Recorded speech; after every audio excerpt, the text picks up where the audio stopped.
All right, so before we get started, I want to have the panelists give a quick introduction, but before that, just a really quick check on the audience. So we know, how many of you would describe yourselves as fairly technical, you're an engineer, or you have some kind of level of understanding, you're a researcher, you understand how kind of AI models work? Raise your hands. Okay. Pretty good. And then, how many of you would call yourselves, PMs, product people, marketers, designers, user experience pros? Okay. Okay. So fairly technical audience. Okay. All right. Cool. So that's good to know. That'll help me just guide the directions, guide questions with the honored panelists in a second. But let's get started. Why don't we just start with a quick intro across the board. Amy, Assaf, and Jake. Hey everyone, I'm Amy. I'm a partner at Menlo Ventures. We are based here in the Bay Area. I'm actually personally based in New York, so I flew here for this conference. And I personally cover consumer and gaming companies, and AI is obviously a huge topic right now for us. And we're a generalist firm working out of our latest $1.4 billion fund. Hi, my name is Assaf Araki, and thanks for all of you to staying hearing us instead of lunch. I'm part of Intel Capital investor focused in data analytics and machine learning. I invest worldwide, and Intel Capital is like 32 years venture arm of Intel that deploy around $500 million each year. And I'm Jake. I'm a general partner at Emergence. I'm also 3 weeks out from having a child. I guess my wife is. Thank you. Yeah, thank you. I say that not for your praise, but to let you know that if I stumble over my words, there's reasons for it. Emergence is an enterprise software-focused venture fund, so all we do is B2B software. That's all we've ever done. It's all we ever will do. The firm is 20 years old. The first investment was in Salesforce. We've been investing in lots of application layer SaaS and some infrastructure as well. And obviously, AI has become a big part of the next generation of SaaS. And so my comments will likely focus a lot on B2B application infrastructure. Good, thank you. Yeah, I'm really excited about the composition of this panel because we have a lot of different perspectives. A consumer angle. Assaf is very technical. He's at Intel, really deep understanding of both software and hardware. And Jake with understanding how AI might disrupt the enterprise. So we're framing this panel into 3 parts: tired, wired, hired. Besides the fact that they rhyme, there's actually, I think, some meaning behind it. So we'll start off with just tired. Tired is, obviously AI has been dominating the news cycle, getting lots of funding over recent months. And I'll open this with just, what do we feel like might be getting just a little bit overplayed, or a little bit with no kind of criticism, but just like maybe it's time to move on to something new within the industry. Maybe I'll start off with Amy, get your viewpoints, and then we'll just pass it down the line. I think consumer gaming and AI is still actually pretty early. I've been seeing, so I would say that the early kind of concepts that have come out is a lot of companion AI bots. I think Character AI has raised a lot of money, and a lot of similar apps where you can chat with different AI characters. And then on the gaming side, it's been just getting on the ground where studios are starting to attempt to make their game with LLMs, creating part or actually even all of the content. There's NPC concepts in games. And so in terms of tired, I would say actually what I'm seeing versus what I'm looking for is what I'm seeing is there's a lot of companion bot apps out there right now. But if you actually look underneath the hood, what I found is that the retention has been fairly challenging with most of them. And I think it's because a lot of people are like, oh yeah, it's really cool. Let me try these different companion apps. But actually creating a really compelling consumer experience that is solving a consumer need or is and behavior is creating sticky behaviors is really difficult. And so that I have not quite seen yet and would be excited to. Maybe on our end, we think that due to the uniqueness of the AI community, it's an open source community for over 2 decades. Algorithms were always been in machine learning, were part of the open community and open source. And we think, as well in Gen AI, we think that algorithm will be commoditized. Even if someone has proprietary algorithm and has some advantage, it will last for certain of time, but not last for long. And the strength of the community is, and the openness of the community created algorithm will be commoditized, and we'll need to, if we want to build businesses, we'll need to build businesses on top of those algorithms. In addition to that, we think that also the semantic search problem of ChatGPT-like, it's pretty solved problem from machine learning perspective. It's not solved from engineering. There are a lot of challenges there in engineering, but from the machine learning perspective, it's also solved. And the last thing is, if we look on solutions that, an application side that try to use ChatGPT-like as a service and not having a multidisciplinary orientation of controlling the algorithms and the application on top, we think that those are also things that it's less of a focus for us. We think that we passed that stage, and we're looking for a different combination in the future. Yeah, building on what Assaf said, the way I think about some of the startups that he's describing in the latter category, that they've been pejoratively called wrappers, or wrappers around LLMs. The way I think about it is, I kind of describe them as low value add startups. And the framing that I've been using as I meet with particularly B2B application vendors that are built around an LLM is I ask myself a really simple question, which is, how much of this job to be done, right? Each of them are trying to achieve some sort of job. How much of this job to be done could be done by going directly to the LLM versus how much of the job requires additional SaaS infrastructure, be that collaboration infrastructure, permissioning, approval, workflow, all the classic building blocks of SaaS. And the reality is that for the majority of B2B applications that have been built around LLMs to date, the majority of the value can be derived from going straight to the LLM. I think you're starting, fortunately, to see that shift, and you're starting to see people add a lot more value outside just the LLM, but that was kind of phase one, and we're kind of drifting into phase two. Yeah, there's a common thread there that I sort of noticed across your responses. One is just that, yeah, there's been a lot happening with AI, and so it's if you create a new application, you're quick on the uptake, right? You get a lot of users to try it, whether you're a developer or you're a consumer. But then it kind of, retention goes away, or the model isn't really durable. Do you, just double clicking on that a little more, and just open forum for any of you to jump in here, do any of you have a view then on what it's going to take to build an AI application or business that's not just cool in the first year, but is actually defensible in the long term? So I don't think it'll be called an AI business. Like, the reality is this is an enabling technology that's being integrated into some software that solves a job to be done. As long as we're thinking about it as AI businesses, there's going to be this retention problem. But if we think about it as like, I'm using AI to complete a contract, or to build a better CRM so we can sell more stuff, or hire people more efficient, whatever it is, if that AI is integrated into a workflow that is sticky because it's solving the job to be done, it's going to have high retention. Yeah, I agree. And like, the term software 2.0 was coined several years ago, and just saying that this is another way to writing software. Those will be a software company. Yes, they're using an AI. There is a question like how you define AI companies. Anyone that use an algorithm is an AI company, or we need to do a bit more than just use the AI. But basically, you need to solve business problem. You can solve it with software 1.0. You can solve it with software 2.0. Probably you need to combine between those two.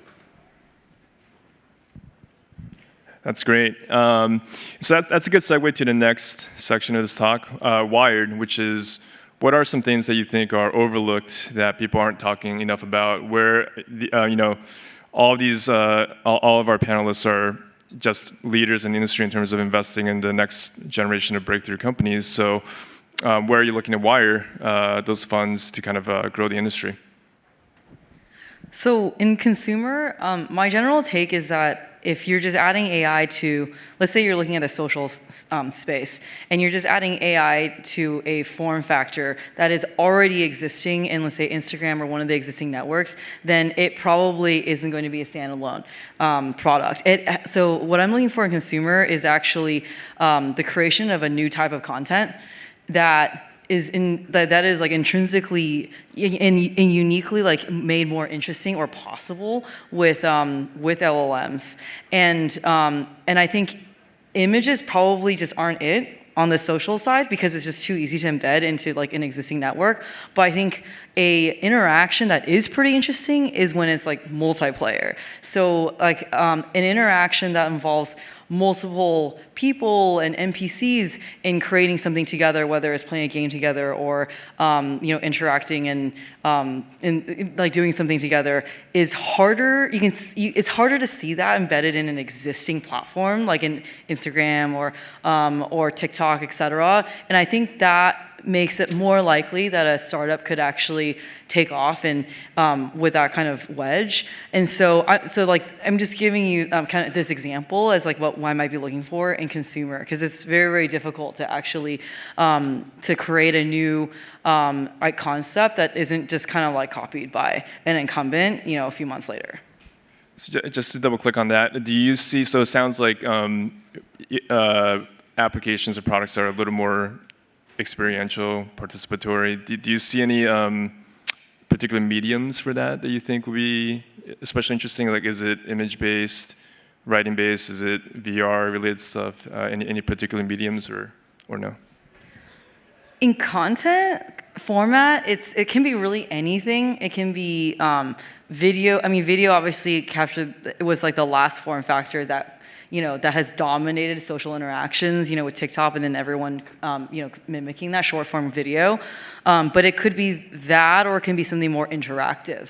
It could be some mix of video and gaming. But I think the thing is, you probably haven't experienced it yet, because I think zeitgeist and consumer happens when it's a completely new form factor of content. We may ask ourselves, like, deep learning breakthrough was 11 years ago. Still, we haven't seen, we've seen a lot of progress on research and algorithm perspective, of course, but we haven't seen a lot of machine learning products that are public companies. And we ask ourselves why, and the answer, I think, is that it's not the algorithm that is complex. In 2015, Google published a paper called The Hidden Technical Depths of Machine Learning. And I think it was a common knowledge by then, but it was the first time that somebody put in paper the complexity of taking a really small algorithm, small from work perspective, and put it into production. But we knew what was the building blocks. I think in Gen AI today, we are lacking this stack. We are exploring what is the right stack. We understand what are the building blocks, but we lack some of the tools in the building blocks themselves. And we are waiting for someone to write the hidden technical depth of Gen AI. So how you take an algorithms and bridge the gap from an algorithm into a full-blown product. And I think this is one of the challenges that we have, is how we put the software around so software developer, business people can build product around that. Do you? And that's a perfect framing for the problem. Do you see any? Do you have any ideas? Do you have any suggestions or ideas on how to approach that or how to attack those problems? Just so the audience knows, the entrepreneurs out there know what to chase. Yeah. So what Gen AI brought us is basically the model already trained, so it's way more easier. We as a data scientist might not need to full train the models, but the deployment became a bit more complex. Especially if you're in enterprise, you want to fine-tune the model for your data. You want to evaluate your fine-tuning. You need tools for that. You need to deploy it, you need to monitor it in productions, and you need a full suite of software that control. You can think of it like an autonomous driving car, yes, the algorithm identify, but you need some control system around it. And the control systems, it's not an AI algorithm, probably. It's something else. That's a great analogy. It's not just the engine or one part of it, but it's actually the overall machinery and the tools for you to actually manage the models, deploy them, and everything. Yeah. Jake? Yeah, so I think that there will be 3 phases of AI-enabled B2B software applications. The first phase, the one we talked about before, kind of low value add startups that are largely wrappers around LLMs. I think that is starting to transition into phase 2, which I'm much more excited about. Phase 2 is going to be software that integrates AI into deeper workflows. An example, we're invested in a company called Ironclad that helps with legal contracting. So they help you draft your legal contract, they help you collaborate on the contract back and forth, and they help you kind of sign the contract. There's a ton of workflow that goes into that, and there's elements of AI you can integrate throughout. Right? You can have them, coach you on which clause to use in what situation with an AI algorithm. And there's a bunch of other ways AI can improve that job to be done.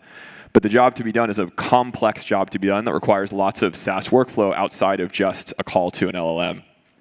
And I think that type of software is likely to be more defensible over time because you get the benefit of kind of old school SaaS workflow and high usage with the magic of AI. And the cool thing is the workflow allows you to gather proprietary data to understand outcomes. So when I make a recommendation, for example, about which clause to use in which situation, I can then see, okay, the contract closes 12% faster when I use this type of clause, and I can feed that back into my algorithm so that I'm improving the recommendations I'm making. So phase 2 is kind of the workflow-enabled stuff, and then I think phase 3 is this outcomes-tied work where you actually get the benefit of the workflow to move into kind of outcomes land. So that's the kind of flavor I'm looking for, and I'll give you like an example of a startup that I have yet to fund, but I'm excited about in case anyone out there is building it that plays into category 2 of workflow.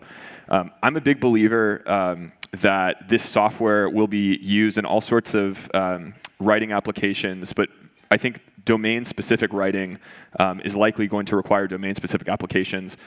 I think that in the case of proposals, sales proposals, be that responding to RFPs or any other sort of high-value sales context, creating a workflow application that would allow you to identify where those proposals are coming from, mine all of your historical information to respond, and then actually draft the contract and then track how it performs over time, and then feed that information back in.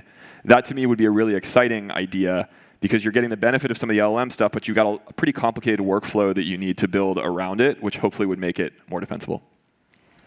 Maybe to relate to Jake's comments on workflow, I think the implication of that, and I totally agree with workflow, is that we will need an expert models. Right now we have general models, which you can think like a Swiss Army knife. They can do 10 different things. They can extract data from documents and put it into CRM system, but they can translate natural language to a Python. And an enterprise, when come to solve a problem, doesn't need all this. We need like a surgeon knife that do one thing best. And the implication of all the general model is that their cost is really high. So if you can have a small, narrow model that is expert, can have better accuracy, because we know there are no free lunch, and better accuracy, lower costs. And if you can build those mixture of experts that do one thing really good, you can build this workflow and solve it in lower cost. Yeah, I agree. The same thing with consumer, which is most of the LLMs that are created today really default to a voice that is like a personal assistant, right? It's more for kind of an enterprise voice, which is very different than what you would get from the randomness of talking to a friend. And so I would say that for the most part, I think consumer apps have found that LLMs today really don't quite fit their use case, and so that's why a lot of people are trying to train their own models or thinking about how to kind of change the voice and also responses of some of an LLM that was really like created for a more enterprise use case that versus consumer. And maybe just to say one thing, we are not underestimating general LLM. We just think they need to work together with expert LLM. When generalized are good in cold start, but if it's not cold start, use the experts is better. It's really interesting. If I connect the dots a little bit around, having expertise, proprietary data, deeply integrated workflows, and all that, to me, it kind of suggests that you guys are saying that verticalizing is probably going to be pretty important for these AI businesses. Or I guess I'll throw it out there as a question: do you believe that, is this an argument that people should be building vertical AI businesses? I think to Assaf's point, our highest performing companies are taking a hybrid approach, which is that for some of the problems they're trying to solve, they'll just use an off-the-shelf model that's well suited, and for some of them, they're building more vertically. And so I think you have to think from a first principles perspective, which is what is the best tool to get this job to be done? And sometimes that's going to be a generalist LLM. Sometimes that's going to require more verticalization.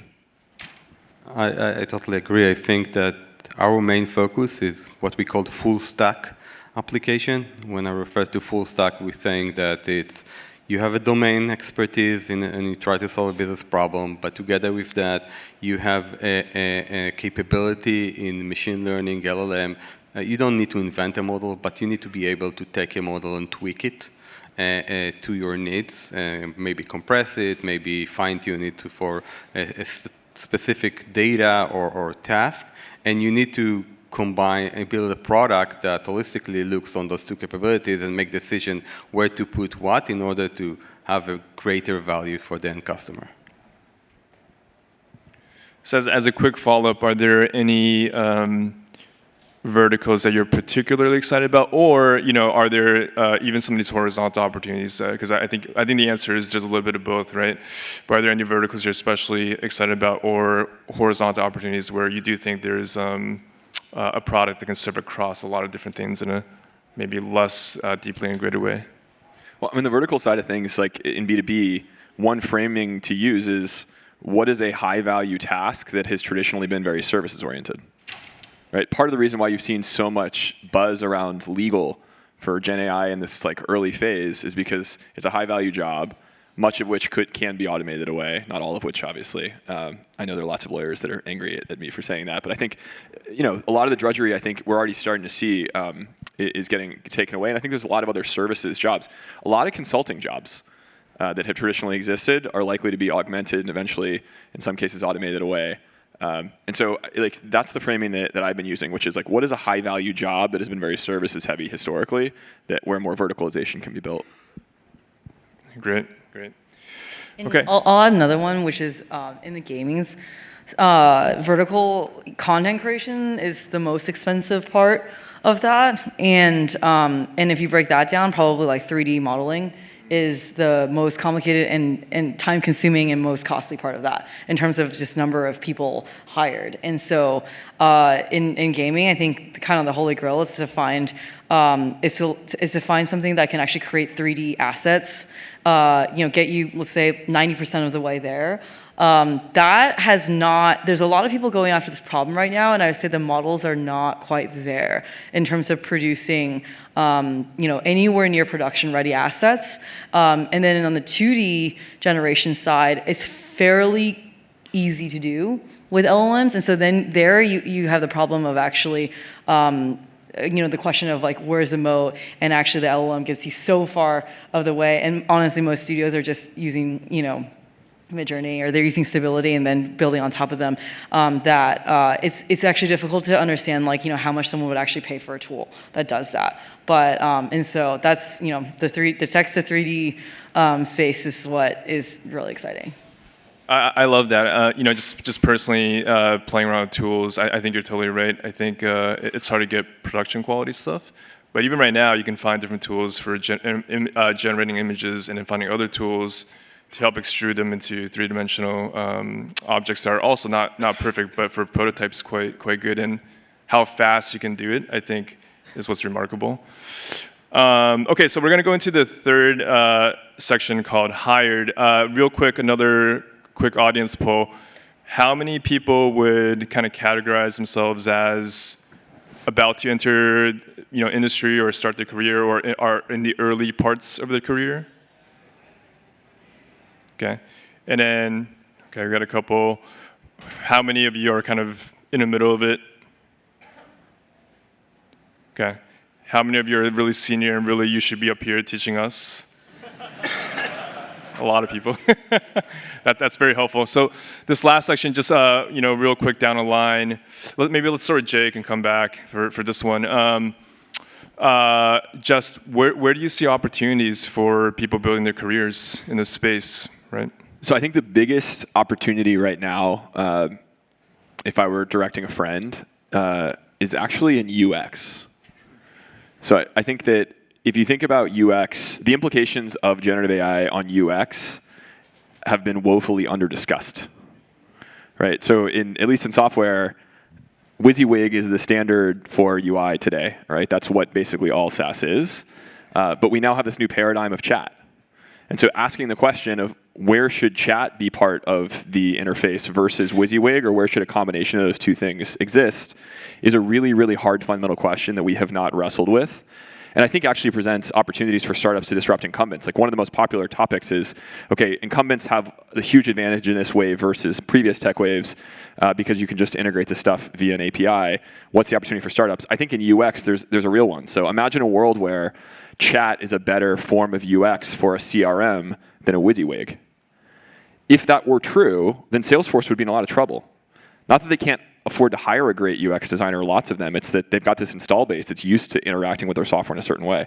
And so if you think about the potential disruptive opportunities for rebuilding UX or rethinking UX from the ground up, it's pretty cool. And I think that there's lots of people that are now starting to think about this, but it's very early days. There's an opportunity to make your name for yourself. We talked to, I think, like a dozen product leaders at a bunch of big SaaS companies recently about UX and Gen AI. And it's still very early. We wrote a little paper on kind of what we're finding. You can find it on our website. We're actually hosting like a Zoom for people interested in UX, in SaaS, and Gen AI that anyone's free to join as well. So it seems like it's an underexploited opportunity. There's a growing interest in this because people realize how important it is. But there's still an opportunity to kind of make your name as the next gen UX leader with a thought towards Gen AI. As a guy that started doing machine learning over 20 years and understood the value, it's always progressed slower than I thought. Even after deep learning burst, I thought the industry will adopt it way quicker. We'll have public companies that have an AI product. So my suspicion here that yes, it's a great technology, but it will evolve in adoption slower, and because of that, I'm looking for right now, and my focus is maybe a bit boring, like going after the workflow, like you mentioned, like where we can use Gen AI in cases that people doing work manually, it's going into operation systems, and this is data we must use. I'll give you one example, RPA. RPA is very highly fast-growing domain. RPA system extract data from structured sources, but it can extract that data from semi-structure, like invoices, claims in insurance, PO. So if we can, and they're doing it rule-based, and they're doing that, for example, with manual work, or a combination of rule-based and manual work. So if we can replace it, those the area. It won't be the biggest one, but it probably will be the fastest one from adoption from market perspective. Yes, there is room for innovation and new capabilities with Gen AI, but it will take time how the industry know how to adopt them exactly. I think in the consumer side, I would say, at least, in terms of founding teams, what I get really excited about is I'm looking for that blend of technical capability, but then also a deep understanding of best, like world-class consumer products and how they're built. And so if you're interested in building a consumer app, then I think honestly getting an experience like working at like Instagram or TikTok or somewhere like that is probably more valuable. And if the next step is you want to start a consumer application with that utilizes AI technology, because that's actually the harder thing to understand how to build something that consumers want to use and create and form a daily habit around. And so it really is kind of the combination of that at least we're looking for.